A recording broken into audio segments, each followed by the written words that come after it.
Hello बच्चों। हमारे पास एक क्वेश्चन दिया गया है, चलो इस क्वेश्चन को हम एक बार रीड करते हैं। So the question says a body is performing simple harmonic motion with amplitude A and time period T. तो यहाँ पे एक बॉडी का सिंपल हार्मोनिक मोशन हो रहा है। मतलब वो जो बॉडी है वो इक्विलिब्रियम पोजीशन से ऑसिलेट कर रहा है और उसका एम्पलीट्यूड दिया गया है ए और time period T. Variation of its acceleration F with time T is shown in figure. तो यहाँ पे एक ग्राफ दिया गया है, एक्स एक्सिस पे टाइम और वाई एक्सिस पे इसका एक्सीलरेशन एफ।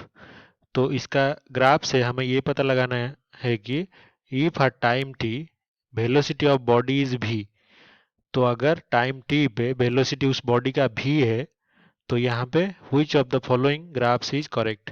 तो इन चारों ग्राफ में से कौन सा ग्राफ रिप्रेजेंट करता है वेलोसिटी और टाइम ग्राफ को। तो यहाँ पे हमें सिंपल हार्मोनिक मोशन में एक चीज पता है, जो डिस्प्लेसमेंट एक्स होता है वो टाइम के साथ कैसे वेरी कर सकता है।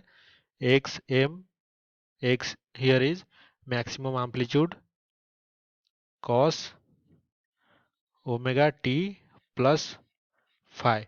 तो यहाँ पे फाइ फेज डिफरेंस है, ओमेगा है एंगुलर फ्रीक्वेंसी और टाइम जिस इंटरवल पे हम देख रहे हैं उसका पोजीशन या फिर डिस्प्लेसमेंट। तो इससे हमें जो वेलोसिटी है वो किसी भी मूवमेंट पे उसका फॉर्मूला है v t equals to minus omega x m sine omega t plus phi. और एक्सीलरेशन कैसे निकलेगा, इसको और एक बार डेरिवेटिव लेंगे तो इससे एक्सीलरेशन निकलेगा minus omega square x m cos omega t plus phi. तो यहाँ पे हमें जो एक्सीलरेशन को ले लिया है यहाँ पे एफ टी, इसके और टाइम के बीच में ग्राफ हमें दिया गया है। तो ये जो ग्राफ होगा वो एक कोसाइन कर्व होगा, लेकिन वो नेगेटिव नेगेटिव जो पार्ट है वाई एक्सिस का वहां से शुरू होगा, क्योंकि minus omega square x m इसका एम्पलीट्यूड है।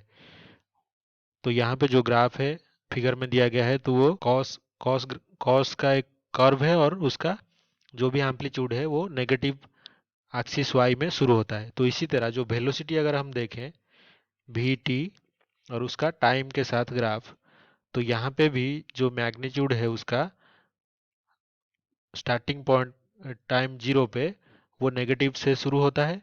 तो वाई एक्सिस पे पहले नेगेटिव से ही शुरू होगा वेलोसिटी का ग्राफ। और वो कैसा कर्व है, वो sine omega t plus phi है तो वो साइन कर्व होगा।